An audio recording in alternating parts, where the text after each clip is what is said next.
갈라디아서 1장 6절부터 12절 말씀은 우리 분당 허브교회가 정확하게 10년은 아니지만 그때는 1월 11일이 주일이었습니다. 10년 전 2015년 1월 11일 우리가 유형의 교회로 지역교회로서 모인 첫 번째 주일 예배 때 하나님께서 주셨던 말씀이 바로 갈라디아서 1장 6절부터 12절 말씀이었습니다. 10년 전에 우리에게 주신 동일한 말씀과 설교 제목이죠. 우리가 여기 모인 이유. 우리 교회가 첫 예배, 첫 주일 예배를 드리며 하나님께서 우리에게 주신 말씀이 갈라디아서 1장 6절부터 12절이었고요. 그때 설교 제목이 우리가 여기 모인 이유였습니다. 그때는 이렇게 부제를 붙였어요. 기억하시는 분들도 계실지 모르겠지만 그때 제가 이 설교에 붙였던 부제는 진리를 떠난 교회였습니다. 진리를 떠난 교회. 많은 상처를 안고 새롭게 교회로 부르심을 받았기 때문에 우리의 첫 예배 때 우리가 이렇게 모일 수밖에 없었던 그 이유가 무엇일까를 함께 나누길 원했던 것 같아요. 우리가 이 자리에 모였던 10년 전이나 지금이나 바뀔 수 없는 사실이죠. 바로 복음의 진리 때문입니다. 진리를 떠난 교회, 진리를 잃어버린 교회, 진리를 잃어버렸다는 말의 의미가 무엇인가를 우리는 좀 더 분명하게 할 필요가 있어요. 진리를 잃어버렸다고 해서 성경을 잃어버렸다라는 것은 전혀 아닙니다. 그도 그럴 것이 교회가 세워진 2000년의 역사를 돌아보면은 교회가 단 한 번도 2000년 역사 동안에 성경이라는 것을 폐기 처리한 적이 없어요. 성경을 버린 적이 없습니다. 그렇다면 교회가 성경을 잃어버리지 않았음에도 불구하고 교회가 진리를 버릴 수 있는가? 진리를 떠날 수 있는가? 즉 성경은 가지고 있는데 성경을 단 한 번도 폐기한 적이 없는데 교회가 진리를 떠날 수 있는가? 성경은 그렇다라고 이야기합니다. 실제로 교회는 2000년 역사를 통해서 그 기초가 되었던 성경을 폐기한 적은 단 한 번도 없습니다. 설교를 멈춘 적도 없습니다. 교회가 세워진 2000년 동안 주구장창 설교해왔고 성경을 지켜왔습니다. 그렇지만 정작 교회는 주님께서 가르쳐 주셨던 하나님 나라의 복음의 진리를 등진 적이 너무 많았습니다. 복음을 희석시키고 왜곡시키고 변질시킨 적이 너무 많았습니다. 그래서 16세기에 종교개혁이라는 것이 일어난 것이죠. 여기에 오해가 있어요. 제목을 잘못 붙였어요. 종교개혁이 아니라 교회개혁이었습니다. 왜? 교회가 하나님의 말씀의 가치를 왜곡시켰기 때문에 성경은 가지고 있었고 설교는 병행되고 있었지만 하나님의 말씀과는 전혀 상관없는 인간의 어떠함만을 전수하고 있었기 때문에 교회가 타락했던 것입니다. 그래서 우리가 잘 알고 있는 마르틴 루터로부터 시작된 종교개혁은 종교개혁이라는 말보다는 오히려 교회개혁에 가까웠습니다. 교회를 개혁하는 것이었죠.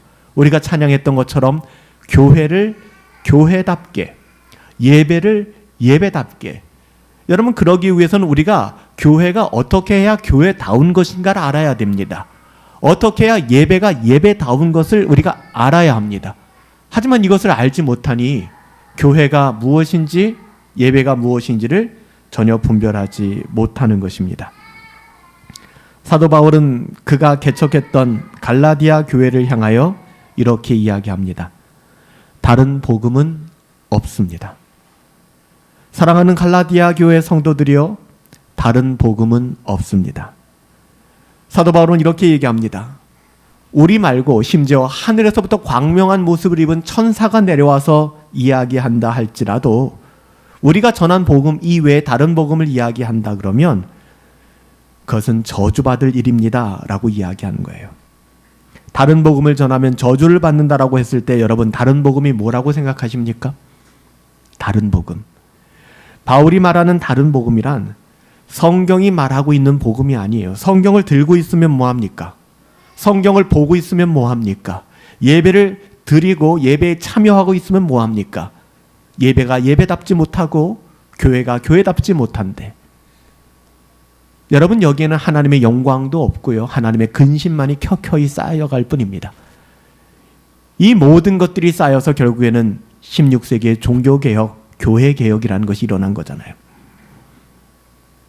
사도 바울이 말하는 다른 복음이란 이 성경이 말하는 주님이 우리에게 가르쳐 주신 복음이 아니라 사람들에 의해서 역사와 전통과 문화에 의해서 퇴색되고 각색되고 변질된 그런 첨가된 복음, 시석된 복음을 이야기하고 있는 것입니다.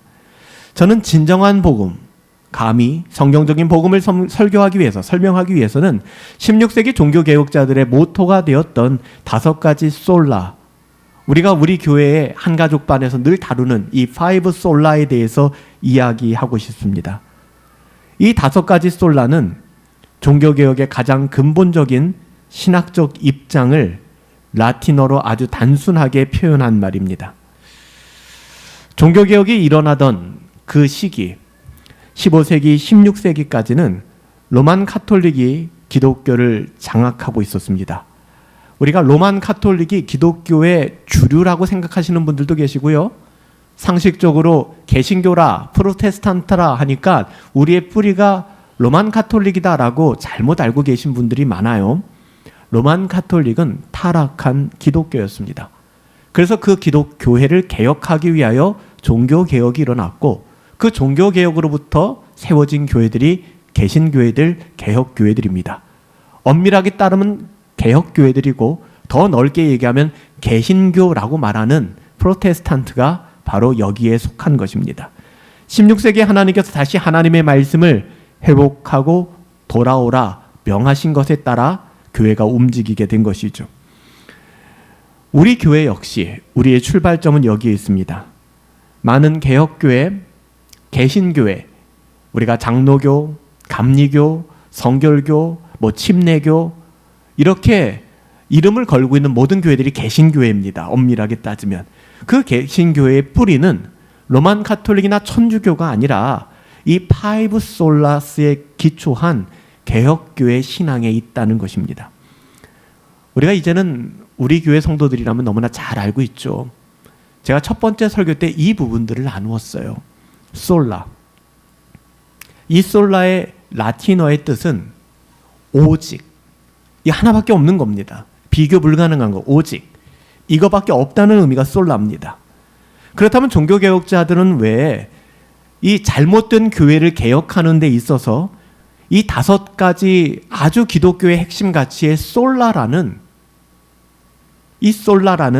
표현을 붙여서 이야기했을까? 스크립투라, 성경 하면 됐지. 왜 여기에 솔라 스크립투라, 오직 성경. 그라티아, 은혜 하면 그냥 충분한 거지. 왜 거기다 솔라 그라티아, 오직 은혜. 믿음, 피데. 그냥 믿음 하면 되는 거지. 왜 그 앞에 솔라 피데. 그리스도, 크리스토스 하면 되는 것이지. 왜 거기다 솔루스 크리스토스, 오직 그리스도. 하나님께 영광 하면 되는 거지. 오직 하나님께 영광. 왜 솔라라는 말을 이렇게 겹겹이 붙여서 사용했을까? 여러분, 성경 맞죠? 성경을 부인하는 사람들이 있습니까? 아무도 없습니다. 은혜 좋죠. 믿음 좋습니다. 그리스도요? 당연한 거죠. 신자의 삶이 하나님께 영광을 돌려드리는 것, 이건 너무나도 상식적인 거 아닙니까? 이걸 누가 부인하겠어요?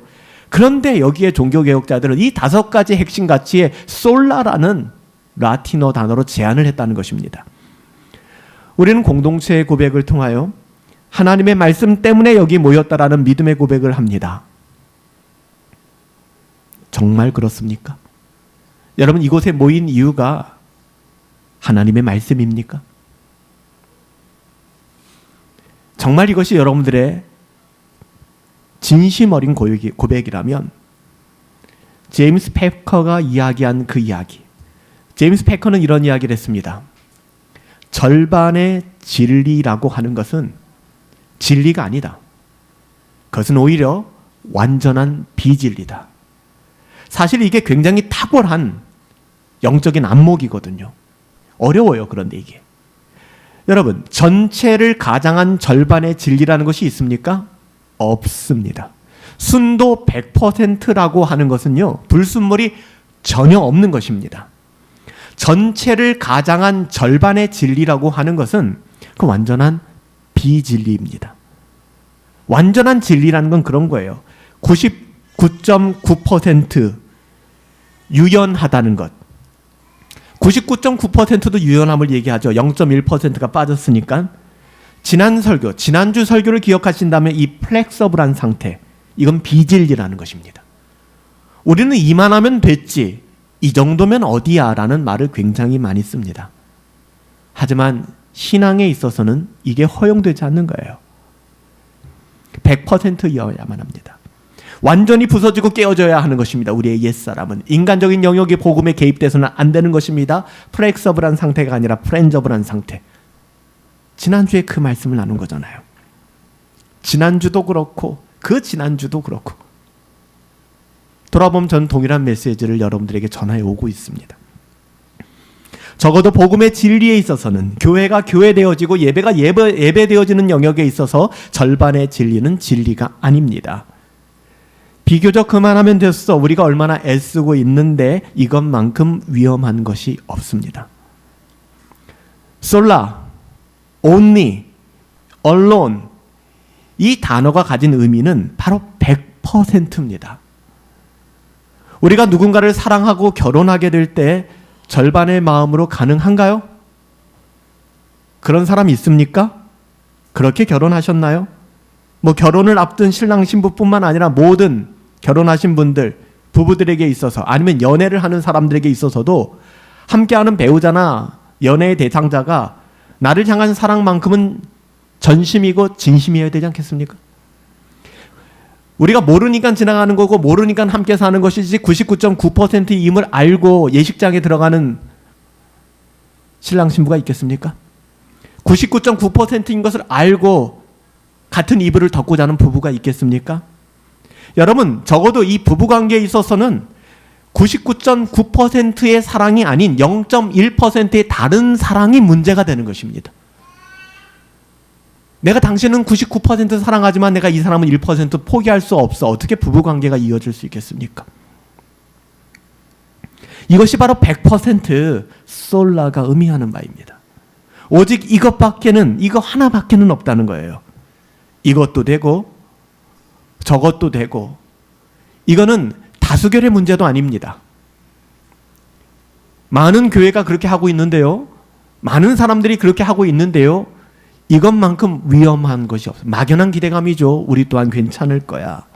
사도 바울은 오늘 갈라디아 교회를 향하여 바로 이 100%의 복음을 이야기한 순도 100%. 사도 바울은 이렇게 얘기합니다. 로마서 1장 6절에 하나님의 복음을 위하여, 이 복음을 위하여 나는 택정함을 받았다. 사도 바울도 가짜 복음에 취해 있었습니다. 그래서 다마스코스를 지나서 시리아 지방까지 다른 복음에 취해서 예수 믿는 사람들을 핍박하고 있었어요. 바울이 성경을 몰랐습니까? 바울이 그 당시 회당을 떠났나요? 바울이 설교를 하지 않았습니까? 그는 다른 복음에 취해 있었습니다. 영광의 주님을 만나고 나서 사도 바울은 변화되었습니다. 이름도 바뀌었어요. 사울에서 바울로. 눈이 멀었다 다시 뜨여졌습니다. 상징적인 일이죠. 그리고 얘기합니다. 내가 이 복음을 위하여 택정함을 입었다. 우리가 개척했을 때 제가 통계표를 보니까 2015년도에 대한민국의 교회가 5만 6천 개 정도가 있었습니다. 5만 6천 개뿐만 아니라 편의점보다도 많다는 교회가 있음에도 불구하고 우리가 십자가를 꽂고 교회를 세워야 되는 이유가 무엇인가? 여기에 대한 고민이 없지 않지 않습니까? 우리 가운데. 왜 분당 허브교회가 필요한가? 왜 또 다른 교회를 하나 또 세워서 통계상 교회 하나의 이름을 얹어야 되는가? 저는 감히 오늘 사도 바울이 고백하는 것처럼 하나님의 복음을 위하여 택정함을 입었기 때문에 10년 동안 달려온 우리 교회를 우리는 다시 돌아볼 필요가 있습니다. 우리는 하나님의 복음을 위하여 이 여정을 계속하고 있는가? 하나님의 복음이라고 이야기하고 있어요. 사도 바울이. 솔라, 복음은 하나밖에 없다는 거예요. 오늘도 마찬가지입니다. 사도 바울이 하나님의 복음이다, 주 예수께 받은 복음이다, 이렇게 말끝마다 강조한 이유가 뭘까요? 당시에도 거짓 복음이 횡행했기 때문입니다. 당시에도 주류로 가장한 가짜 복음이 횡행했기 때문에, 실제로 거짓 복음이 존재하기 때문에 하나님의 복음이 아니라, 예수의 복음이 아니라 인간적인 복음, 인본주의적인 복음, 사람을 만족시키는 복음, 사람의 생각과 철학이 가미된 복음, 거짓 복음이 교회 안에 들어왔기 때문에 각기 옳은 소견대로 행하던 교회의 타락이 만연했다는 것입니다. 사도 바울은 이렇게 이야기합니다. 그것은 복음이 아니다. 유사복음이다. 가짜복음이다. 복음인 것 같지만, 성경을 들고 있는 것 같지만 왜곡되었고, 하나님의 말씀을 인용하여 이야기하는 것 같지만 그들은 사이비에 불과하다라고 이야기하는 것입니다. 하지만 여전히 당시에도 그렇고 오늘날에도 그렇고 많은 분들이 이것도 복음일 수 있지 않은가? 이것이 가짜 복음이라면 사람들이 왜 이렇게 많이 따르는가? 그럼 너희만 잘났냐? 너희만 진짜 복음이냐? 너무 독선적인 거 아니야? 라고 비난합니다. 사도 바울 때도 마찬가지예요. 그래서 바울을 죽이지 않고든 난 물도 마시지 않겠다라는 특공대가 결사되기도 했습니다. 바울이 싫은 거예요. 자기만 옳다고 하는 바울이 미운 거죠. 자기들을 부정하고 자기들의 업적과 자기들의 모든 것들을 인정하지 않은 바울이 바울을 증오했던 것입니다. 하지만 바울은 분명히 이야기합니다. 오늘 1장 8절, 갈라디아서 1장 8절에서 사도 바울이 다른 복음, 이걸 예수라고 이야기할 수도 있어요. 다른 영이라고도 얘기합니다. 이 다른 복음을 전파하면 이야기합니다. 기독교는 복의 통로가 되는 종교입니다. 기독교는 축복해야 합니다. 하나님의 복을 빌어주는 것이 기독교입니다. 그렇지만 여러분들, 정말 그것만이 맞을까요? 사도 바울이 지금 어떤 방식으로 축복합니까? 이렇게 얘기합니다. 다른 복음을 전하면 너희는 저주받는다. 이것이 바로 축복인 것입니다. 하나님의 뜻을 분별하라는 것입니다. 우리는 교회라고 하면 항상 좋은, 우리가 무당 굿집이 아니지 않습니까? 항상 좋은 것을 빌어주고 염원해주고, 이게 아니에요. 우리가 진리로부터 떠났다면, 교회가 교회되지 않는 영역이 있다면, 예배가 예배되지 않는 영역이 있다면 끊임없이 우리는 그 부분을 고쳐서 수정해야 될 것입니다. 목사의 사명이 무엇일까? 저는 여기 있다고 생각합니다. 목사가 섬기는 교회가 교회답지 못하게 될 때, 인간의 그 어떠함으로 교회가 엇나가기 시작할 때 사람들의 미움을 받을지언정 그는 교회를 교회되게 하는데 목소리를 내야 합니다. 목사가 거기서 떠나기 시작하면 교회는 무너지는 것입니다. 설교는 더할 나위가 없죠. 하나님의 말씀을 전할 때 그것을 듣기 좋아하는 사람도 있습니다. 듣기 싫어하는 사람도 있습니다. 자신의 그 어떠함을 따라 자신이 공격받는다라고 느끼는 사람들도 있습니다. 아쉬운 건 그 모든 사람들 한결같이 하나님의 은혜를 모르기 때문에 그래요. 여러분, 거듭난 목사라면 목사가 성도들을 공격하기 위해서 설교하는 사람은 단 한 사람도 없을 줄 압니다. 그럼에도 불구하고 왜 상처를 받게 되는 것일까요? 목사가 드러나는 하나님의 그 어떠함, 우리의 죄에 대한 어떠함이 몹시 듣기 싫은 거예요. 힘든 것입니다. 누구나 마찬가지입니다. 죄에 대한 문제를 듣기 좋아하는 사람이 누가 있겠습니까? 서두에도 말씀드렸죠. 은혜가 없기 때문에 이 사람이 넘어지는 것입니다. 하나님의 은혜를 발견하게 되면 나의 그 어떤 죄에도 불구하고 이 죄를 덮고 남을 만한 하나님의 은혜를 깨닫게 되는 것입니다. 근데 은혜가 없으니 죄가 드러날 때마다 너무 힘들어지는 거예요. 듣기 싫어지는 것입니다. 여러분, 혹시 복음의 진리가 죄를 전제 조건으로 한, 우리가 죄인이라는 것을 전제 조건으로 한, 그럼에도 불구하고 그 어떤 죄도 덮고도 남을 만한 하나님의 사랑이 있는데 그 메시지가 우리를 듣기 힘들게 만든다 하면 여러분, 은혜를 회복하시기 바랍니다. 은혜가 없이는요, 그 어떤 것도 듣고 싶어지지가 않아요. 놀랍게도 사도 바울 이 시기에 교회가 다른 복음을 전하기 시작했습니다. 다른 영에 이끌리기 시작했습니다. 세상이 아니에요, 여러분들. 교회가 타락했다는 것입니다. 성경은 이걸 경고하는 것입니다. 벌써 2000년 전에도. 교회가 세워진 지 얼마 되지도 않았습니다. 갈라디아서 말씀처럼 거짓 복음을 증거한 주체자, 하늘에서부터 온 천사라고 할지라도 말도 안 된다. 그도 저주를 받을 것이다. 여러분, 이 말은 아주 강력하게 사도 바울이 천사, 할아버지가 봐도 안 된다는 거예요. 여기에는 면죄부가 없다는 것입니다. 다른 복음, 이것은 우리가 정말 심각하게 생각하고 걸러야 되는 문제이고 분별할 수 있어야 된다는 것입니다. 바울은 자신의 모든 걸 걸고 교회를 개척했습니다. 그렇게 교회가 세워졌고, 바울은 또 다른 교회를 개척하기 위해 교회가 다 세워진 다음에 사도 바울은 갈라디아 교회를 떠났습니다. 이제는 이 교회가 든든히 서가겠지, 복음의 씨앗을 심었으니까 잘 자라겠지, 그리고 다시 씨를 뿌릴 수 있는 곳으로 바울은 떠났습니다. 바울은 그런 사람이었습니다. 한 곳에 머물러서 모든 인정을 받고 칭찬을 받기보다는 교회를 세우고 다른 곳으로 떠났습니다. 갈라디아 지역에 교회를 세운 이후에 바울은 그 지역을 떠났습니다. 그리고 열심히 복음을 전했습니다. 갈라디아 교회를 개척했던 것과 똑같은 방식으로 교회를 개척했고 복음을 전했습니다. 근데 어느 날 이상한 소리가 바울에게 들려오기 시작했습니다. 바울이 복음을 전했던 그 갈라디아 교회가 그 복음에서 떠나기 시작했다라는, 말도 안 되는, 교회가 변질되기 시작했다, 가짜 복음이 횡행하기 시작했다라는 소식이 바울의 귀에까지 들어오게 되었습니다. 그래서 바울은 흥분합니다. 바울의 흥분이 갈라디아서에 그대로 녹아져 있습니다. 너희가 어떻게 이같이 속히 떠나? 아니 이렇게 빨리 복음에서 떠날 수 있더냐? 그가 세웠던 갈라디아 교회가 이만하면 됐다 싶어서 일꾼들 다 세우고 청지기들 다 세우고 떠났는데 그 교회가 변질되기 시작한 거예요. 다른 복음을 따라가기 시작한 거예요. 바울이 이야기합니다. 다른 복음을 전하면 너희들 죽어. 너희는 저주를 받아. 내가 사람의 기쁨을 구하였다면 너희들에게 이런 방식으로 얘기하지 않았을 거야. 너희들이 듣기 좋아하는 방식으로 너희들에게 얘기했을 거야. 그럼 나는 하나님의 종이 아니야. 나는 하나님의 종이야. 하나님이 말씀하시는 대로 움직일 수밖에 없어. 하나님이 전하라는 방식대로 전할 수밖에 없어. 그래서 제가 여러분들에게 10년 내내 외쳤던 게 뭡니까? 저는 목자의 양치기 개와 같다라고 얘기했잖아요. 저는 목자가 아닙니다. 우리의 목자는 예수님이세요. 하나님이세요. 우리는 하나님이 기르시는 양떼입니다. 제가 어떻게 여러분들의 목자가 되어서 여러분들을 인도하겠습니까? 저는 그럴 능력도 안 되고 그럴 자질도 안 됩니다.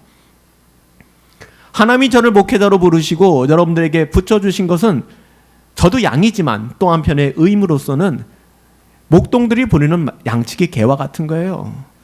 양치기 개의 생명은 뭔지 아세요? 자기 머리로 생각하는 게 아닙니다. 아, 저 양이 저기로 가면 안 되는 데가 아닙니다. 목자가 지시하는 거예요. 워이! 하면 가서 짖는 겁니다.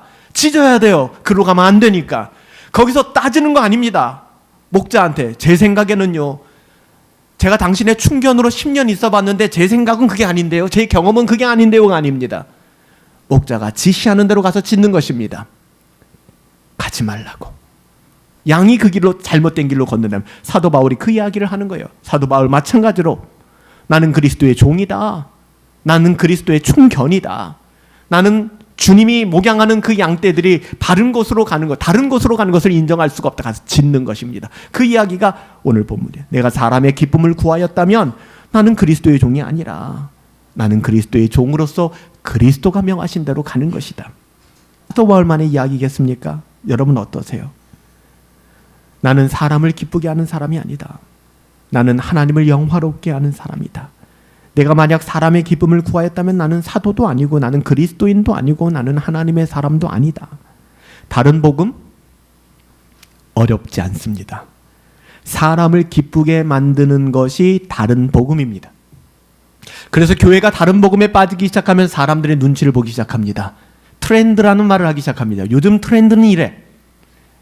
그렇다고 교회가 문화적으로 전혀 괴리감 있게 움직여야 된다는 이야기는 아니에요. 오해하지 마세요. 지금도 우리가 16세기, 15세기처럼 그렇게 예배 방식을 취할 필요는 없습니다.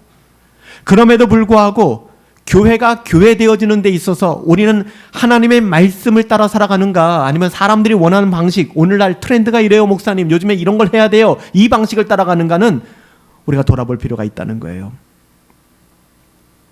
제가 10년 전 여러분들과 함께 이 교회를 개척하면서 오늘도 여러분들이 들고 있는 주보에 썼던 것처럼 이런 내용들을 썼습니다. 우리 교회는, 분당 허브교회는 청교도, 개혁주의 전통을 소중히 여깁니다. 웨스트민스터 표준문서, 하이델베르크 교리문답, 개혁신앙의 모든 벨직신앙 고백서들, 오래된 복음 안에서 참된 기쁨을 누립니다. 그것을 땅끝까지 전파하는 것을 우리의 사명으로 생각합니다. 여러분 정말 그러신가요? 그래서 16세기 교회를 개혁했던 종교개혁자들이 교회를 개혁하면서 어떻게 예배했습니까? 예배를 살펴보면 그들은 본질로 돌아갔습니다. 로만 카톨릭의 미사를 거부했습니다. 그럼 로만 카톨릭의 미사와 예배가 어떻게 다른가쯤은 여러분 알고 계셔야 하지 않을까요? 우리의 주소니까. 여러분, 칼빈과 쯔빙글리와 개혁신앙을 가진 수많은 사람들이 교회를 세우고서 그들은 오전에 강해 설교를 했습니다. 하나님의 말씀을 가지고 강론을 했습니다. 그리고 집에 가지 않았어요. 그들이 오후에 또 모였습니다. 그것이 한국교회에서는 주일 저녁 예배, 오후 예배 이렇게 불려졌었죠. 요즘 한국에 저녁 예배 드리는 교회 정말 많이 없습니다. 거의 다 사라졌죠. 예배 모여야 된다, 이게 중요한 것이 아니라 그들이 모여서 뭐 했는가. 주일 오전에는 성경 말씀 신구약 66권을 쭉 강해하면서 설교를 들었고, 오후에 저녁 때는 모여서 하이델베르크 신앙고백서, 그리고 웨스트민스터 신앙고백서, 벨직 신앙고백서와 같은 신앙고백서를 52주 동안 천천히 살펴보는 시간들을 가졌습니다. 왜요? 하이델베르크 신앙고백서를 통해서, 웨스트민스터 신앙고백서를 통해서, 벨직 신앙고백서를 통해서 여러분 뭘 우리가 배웁니까? 다른 거 배우는 거 아니에요. 이상한 기독교의 교리를 배우는 게 아니라 우리는 어떤 존재인가? 나는 누구인가? 하나님은 어떤 분이신가? 교회란 무엇인가? 우리는 무엇을 믿는가? 인간의 존재 목적은 무엇인가? 가장 근본적인 우리의 신앙을 다루는 내용들입니다. 성경은 무엇을 가르치고 있는가? 끊임없이 이야기하고 있는 것이 교리문답이에요. 근데 어때요? 이게 별로 재미가 없는 거예요. 사람들이 보기 즐겁지 않은 거예요. 오늘날 장로교회라는 이름을 달고 있는 교회들마저도 장로교회의 태생인 웨스트민스터 신앙고백서나 벨직 신앙고백서를 가르치지 않는 교회가 가르치는 교회보다 비교할 수 없을 만큼 많죠. 오히려 장로교회 다니고 있는데 웨스트민스터 신앙고백서가 뭔지 몰라요. 하이델베르크 신앙고백서가 뭔지 뭐예요? 가짜 장로교회입니다. 이상한 교회들 많죠. 장로교는 요즘 뭐 분파가 500개가 넘는다고 하니까 장로교회가, 교단이 아무나 장로교회예요. 장로교라는 말 자체도 잘못된 말이고요. 장로회 교회들. 왜 그럴까요? 왜 이런 것들을 택하지 않을까요? 간단합니다. 저도 10년 동안 사역하면서 이게 쉽지가 않았어요. 그래서 어떤 분들은 그렇게 느낄지도 모르겠어요. 왜 목사님께서 줄다리기를 하듯이 때로는 당기셨다가 이럴 때 왜 놔주시지? 어떻게 보면 제 연약함일 수도 있고, 아니면은 그 시기에 우리 교회가 그렇게 가야 된다고 생각했기 때문에 제가 그렇게 했을 수도 있어요. 그럼에도 불구하고 그 근본적인 원인이 뭘까 생각해보면 사람들이 원치 않으니까 그랬던 것 같아요. 그러니까 저도 모르는 사이에, 여러분들이 저를 위해서 기도해야 될 영역은 무엇이냐면, 목사가 눈이 있으니 볼 수밖에 없고 귀가 있으니 들을 수밖에 없습니다. 연약한 것이죠. 그렇지만 세상의 그 어떠함을 보고 듣는 것에 따라서 흔들리도록 여러분들이 방치하시면 안 되는 거예요. 그래서 여러분들이 기도해야 될 것은, 여러분들의 목사가 사람을 기쁘게 하는 것이 아니라 하나님을 기쁘게 하는 목사가 되도록 여러분 기도하는 것이 여러분 영혼에 안전한 것입니다. 목사가 여러분들이 좋아하는 방식을 택하기 시작한다면 당장은 여러분들이 좋을지 모르겠지만, 듣기 좋고 좀 편리함을 누릴 수 있게 될지 모르겠지만, 하나님께서 원하시는 건 아니에요. 고리타분하다 생각하니까 내 욕구를 만족시켜 줄 수 있는 뭔가를 자꾸 교회에서 찾게 되는 것이죠. 여러분, 그 교회에서 찾지 마세요. 교회에서 그런 것을 찾는 것이 아닙니다. 우리가 여기 왜 모였는가를 생각해야 돼요. 우리는 하나님의 말씀 때문에 여기에 모인 거예요. 세상 그 어떠함보다 내가 하나님의 자녀가 되는 권세보다 더 소중한 것은 없습니다. 예수님께서 말씀하신 우리를 부인하고 자기 십자가를 지고 따르라는 예수님의 준엄한 명령, 우리는 끊임없이 자기를 부인하는 존재가 되어야지, 나를 좀 알아주세요, 나 상처받았어요, 나 좀 알아주세요 라는 방식으로 삶을 택해서는 안 되는 사람들이라는 거예요. 교회가 진리의 말씀, 그리고 하나님의 말씀, 여러분 이것을 떠나서는 교회가 교회다움을 유지할 수 없습니다. 교회는 성경에 무지해지게 될 것입니다. 한국 교회가 뭔가 방향성을 잃은 것 같아요. 형제를 사랑하는 마음도 없어요. 그렇다고 해서 성경적이지도 않아요. 여러분, 진짜 복음을 만났을 때 하나님 앞에서 우리가 보이게 되는 절대 반응은 우리가 죄인이라는 사실을 깨닫게 되는 거예요. 하나님, 나는 죄인입니다. 이게 진짜 복음을 만났을 때 경험하게 되는 현상이에요. 그래서 존 메가더 목사님은 이렇게 얘기했습니다. 신앙이 없고 믿음이 없는, 거듭나지 않은 사람들에게 이 세상 가장 불편한 자리가 어떤 자리인지 아세요? 예배의 자리입니다. 전 이 말에 전폭적으로 지지합니다. 왠지 아세요? 여러분, 은혜가 없는데 거듭나지 않았고 내가 은혜가 없는데 우리가 죄인이라는 이야기를 어떻게 받아들일 수 있겠습니까? 그래서 메가더 목사님이 얘기하는 거예요. 진짜 복음은 우리가 죄인이라는 것을 전제 조건으로 그 죄를 덮고도 남을 만한 하나님의 은혜를 이야기하고 있는 것인데, 거듭나지 않은 사람이 있어요. 거듭나지 않은 사람. 이 사람은 은혜도 없어요. 믿음도 없어요. 그냥 있는 척 하는 거예요. 거듭나지 않은 사람들은 이러한 설교 자체, 우리가 죄인이다, 우리가 희생과 포기와 가난과 고난을 겸하여 살아가야 된다를 받아들일 수가 없는 것입니다. 하나님의 은혜가 없으니까. 교회가 하나님의 말씀에서 떠나는 것, 하나님을 기쁘시게 하는 것에서 떠나는 것, 이것이 교회의 타락입니다. 교회가 도덕적이고 윤리적으로 타락하는 것만이 타락이 아닙니다. 이보다 더 큰 타락은 영적인 근본적인 타락입니다. 오늘날 교회는 어떨까요? 우리가 10주년 정말 축복하고 너무 감사한 분들도 많고 정말 너무 소중한 기억들도 많지만, 우리가 엄하게 우리 자신을 다시 한번 돌아보는 것이 우리에게 유익한 길이라 생각하여 오늘 말씀을 증언하였습니다. 구약의 북이스라엘 백성이 왜 망했죠? 다윗의 혈통을 자랑하던 남유다가 왜 망했죠? 하나님을 떠났나요? 그들 하나님 떠나지 않았습니다. 하나님 말씀을 저버렸나요? 아니에요. 그들 하나님 말씀 가지고 있었습니다. 그들이 멸망한 이유가 열왕기하 17장에 나오는데요. 이렇게 나옵니다. 간단해요. 온리 솔라가 사라졌기 때문에 그래요. 하나님도 섬겼더라. 다시 말하면 하나님과 다른 신을 겸하여 섬겼다. 성경도 있었고 믿음도 있었고 은혜도 있었고 그리스도도 있었지만 오직이 없었던 거예요. 가짜 복음입니다. 하나님을 부정하지 않았습니다. 종교적인 시스템 안에서 여전히 작동하고 있었습니다. 제사장도 있었고 예배도 있었습니다. 하지만 이것이 하나님을 섬기는 것이 아니었다. 제임스 베커가 얘기하는 것처럼 절반의 진리가 절반이면 됐지, 이 정도면 어디야가 아니라 완전한 비진리였다. 어떤가요?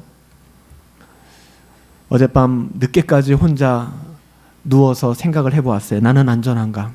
저도 여러분들도 여기에 모인 이유가 하나님 말씀 때문에 모인 거잖아요. 하나님의 말씀 때문에, 다른 것이 아니라.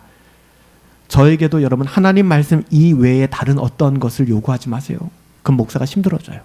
목사도 마음이 여려집니다. 하나님 말씀, 하나님 말씀.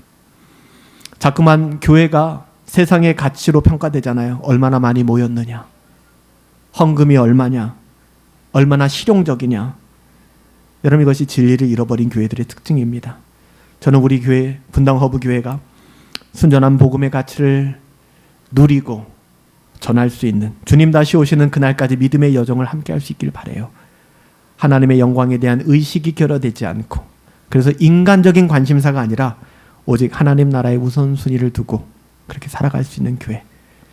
교회가 교회다워지는 곳에 여러분들 한 사람 한 사람이 쓰임받을 수 있게 되기를 예수님의 이름으로 축복합니다.